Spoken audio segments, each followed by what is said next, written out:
Потому что прокомментировал Иман Мурза, я просто хочу сказать, мы действительно работали в этой группе. 23 мая у нас была пресс-конференция. Мы дали пресс-конференцию, и после этого была создана рабочая группа. В этой рабочей группе мы были 3 раза только. Нас приглашали 3 раза. И после того они нам сказали, что ускорят процесс. Но почему-то вот этот процесс длится долго очень. И почему-то другие законодательства или какие-то именно если нравится правительству или Дёргениш, то они могут быстро вот этот процесс продлить. А вот по состоянию именно простому народу это не, как бы затормаживает.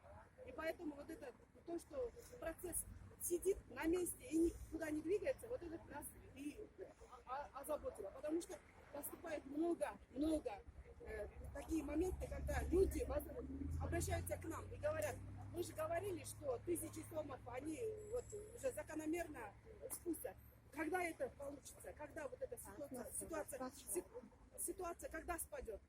Они ждут, потому что некоторые, даже вот то, что пришли, птица счастья, не могут оплатить штрафы. У нас даже есть этот самый материалы, которые именно свидетельствуют, потому что у нас организованы WhatsApp-группы. Именно в WhatsApp-группах мы принимаем все вот эти звонки, видео, то, что, например, обращаются граждане. А вот что было написано вот на ваших плакатах, мы их не дали раскрыть? Было написано, мы за то, чтобы этот самый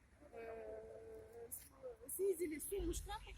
И вам не разрешили, да, их раскрыть? Вы же сами видели. Какие они приняли действия? Ну, во-первых, когда мы подъехали сюда, к нам подошел именно из правоохранительных органов. Они сказали, один подошел, он сказал, давайте решим вот эту всю проблему, чтобы все нормально было. Вы договоритесь, куда пойдете, договоритесь. Мы сказали, мы если народу сказали, что будем отменять, что ли? И поэтому мы настояли на том, что проведем эту акцию. А между прочим, в всех цивилизованных странах флешмобы организуются, и им как бы никто там закономерно не запрещает. А у нас я столкнулась с этим первый раз, не первый раз, даже второй раз, когда Уран был, вот тогда тоже было, и сейчас я вот столкнулась. Если, например, видеть соотношение правоохранительных органов, то это, не знаю, они должны нас защищать, а как бы на истинных гражданских активистов, если будут наезжать вот так, я не знаю, что будет. Мы же сейчас целенаправленно идем, чтобы в нашем государстве был порядок. Именно мы занимаемся сейчас наповальным. Я, например, вот с ребенком приехала, ребенок, вот машина, они, короче, говорят, я получаю 2400 пособия, у меня муж тоже безработный.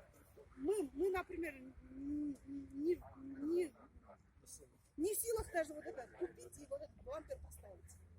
Мы ехали в Казарман, вот когда ехали, там выпало. Вот я не могу поменять.